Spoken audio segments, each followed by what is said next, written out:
You played lacrosse in Wheaton, right? Yeah. Was there any thought that obviously I'm from Maryland. Obviously lacrosse is really big up there. Was there any thought that maybe you would have been a lacrosse player instead of maybe a football player? Honestly, if lacrosse was as big as football, I probably would have played lacrosse. Uh, it's just more fun to me. There's you just have to be part of everything. You got to play defense. You got to play offense. Because I was a midfielder, so I did a little both. You're running. You got the little elements of basketball, and you got elements of football in it with the physicality. So it was a lot of fun. But I felt after college, it's kind of, I know I wanted to play sports professionally. The professional realm of lacrosse isn't that big, and I think it's growing, and I think it will be big. 15 years, it'll be one of the biggest, I think. But I think I did all right.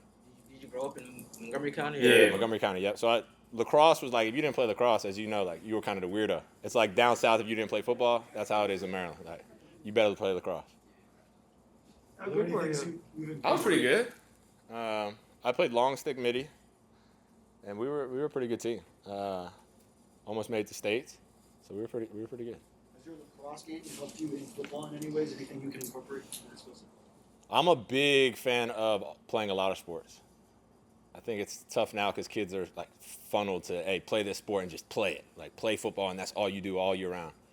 But there's so many elements of other sports that you can bring into your game. So lacrosse, for example, like the quickness of seeing things, of who's open, who's not, me being able to recognize what defense a defense is while they're shifting while I'm running around. It's those type of things that you don't really get from just playing football. So I think lacrosse, yes, but every sport I ever played helped me become the player I am today. I wanted to ask you, and this is an important question, so give it some thought. What does it take to be a gunner? I only ask that question to people who are actually good gunners. Yeah. Well, I appreciate the compliment. If you, sometimes we'll be in the locker room comparing it. It's imagine going on the treadmill and turning it to the fastest speed, and you got to make it for 5-6 seconds, and then imagine two of your buddies trying to knock you off the treadmill the entire time. You got to stay on there, and then once you get to the end, you got to stop somebody from running the opposite direction, who's at a standstill, who can make a cut any direction and still make the tackle. So it's rough, but it's stuff I love. Like gunner reps are probably my favorite rep of any play in the game of football, because it's a lot of action, and it's a lot of responsibility too. But to be a good one, it takes a mindset. There are people like me who actually watch it. That's one of my favorite things to watch in football as well. What's your most embarrassing moment as a gunner? Oh. So y'all probably don't know this because it was so bad I was off the screen. So this was, y'all can go back. I probably shouldn't, got Pro Bowl votes coming out. I probably shouldn't say this. So last year we were playing the Jaguars. It was a plus 50 situation. I'm on the right side. We punt the ball. You can't go out of bounds and touch the ball first. I get pushed out of bounds. I continue to get sent out of bounds until my back touched, not the bench, the stadium wall. It was COVID, so there were no fans, so I couldn't dap anybody up. But I got saved though. Ball checks up on the one. We down on the one. But yeah, that was. Ever since then, I've switched some things around. That was definitely my most embarrassing gunner moment, by far. It seems like you maybe celebrate when you pin a ball at the 1 yard line more than you do a touchdown. It's more enjoyable for you. Yeah, I think touchdowns they're great. Like everybody loves a touchdown because it helps the teams like win. But I think special teams guys don't get a chance to have fun and celebrate. Like that's a big play to down the ball on the one, and like you don't know any defensive player in the history of the game that's upset of being able to go out there and play offense on the 1 yard line. There's not too much offense can do. So I think special teams guys, if I can be the guy that's like gets other guys celebrating, do it. Because I think it's a big play in the game, and it changes the momentum of a game. Who was the guy that ran you out? Oh, I don't even remember, honestly. Yeah, y'all will find it. You might not see me in the screen, but you will find it. I'm telling you. What's the flip side? Your best moment as a gunner? We got to ask you that just to. My best moment. There's been some forced fumbles that, like the one this year where I pushed the guy into the returner and Blake recovered it. Anything that's a turnover, I think it is great. I think punt return I have more fun in terms of like great plays. I think gunner, like my job is to stop him from returning it. So every play that I stop him is great. But like on punt return, going at being able to like get 2 blocks or something, like knock a guy down and then the returner's going up the sideline and go get another block. Like that's like where you really have fun and like have great moments, in my opinion. Gunners like just do your job. You either have moments or you have regular moments. I told you all my moments.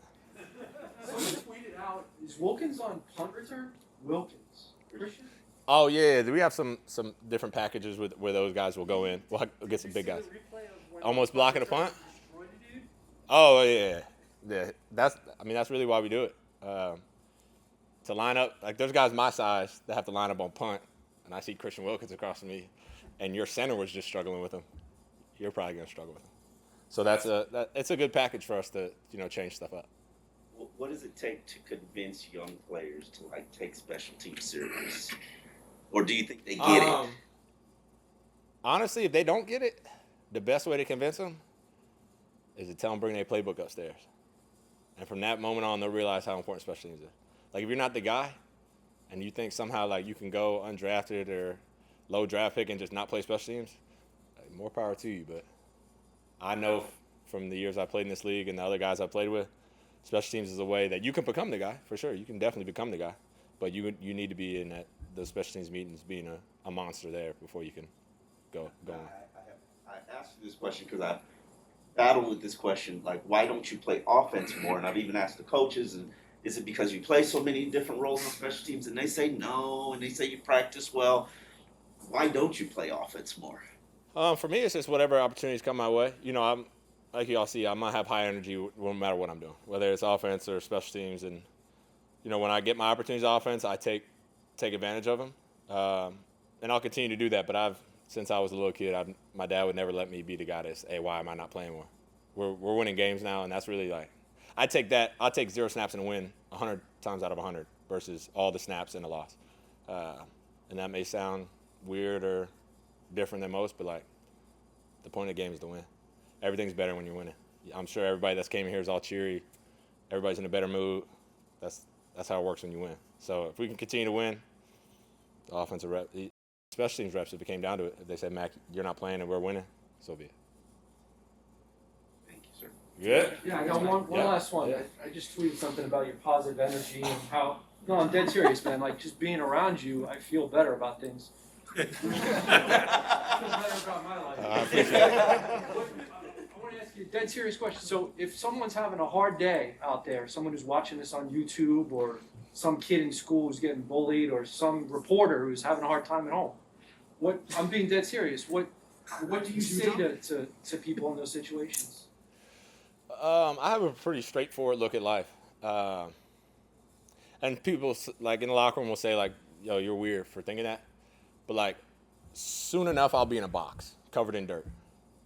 So if I live my life like, oh, this sucks, well then go in the dirt earlier. Like you might as well live your life and enjoy it to the most you can. Yeah, you're gonna have shitty times. Everybody got shitty times. But there's some that have shitty times and those times end, and then they have no times. So would you rather have no time or find a way to have a good time? I'd rather find a way to have a good time. And that may sound so weird. Like, why is your outlook on life that you could be dead? Because I got so much time left. Like, why not enjoy it? I don't know when my moment's going to be. I'm going to have fun. I'm going to enjoy it. I'm going to try to have other people enjoy it. I don't like seeing other people in bad moods. Like, if I can change your mood for the better, so be it. Because the day's still going to go on. If you're why do it in a bad mood? I guess the saying is it's about duct tape. Can you fix it with duct tape, yes or no? If the answer is yes, fix it with duct tape. If the answer is no, then you can't fix it, so be it. Like, that's life. If you can fix the problem, fix it. If you can't, then stop worrying about it. And that's just kind of how I look at life. Where does that come from? Duct tape. That's just memes and stuff. But, like, you just look, like, if you look at life, can you fix the problem, yes or no? Yes, I can fix the problem. Okay, go about it to fix it. Now the problem's done. I can't fix the problem. Why are you stressing about something you can't fix? So now you don't have to worry about it. So either way, I'm getting out of the problem. So can you fix it with duct tape? Can you fix it with duct tape? Yes, fix it with duct tape. No, it can't be fixed. Because if you can't fix it with duct tape, it can't be fixed. You don't have a roll in your locker, do you? No. Not a hidden roll of duct tape underneath for bad days.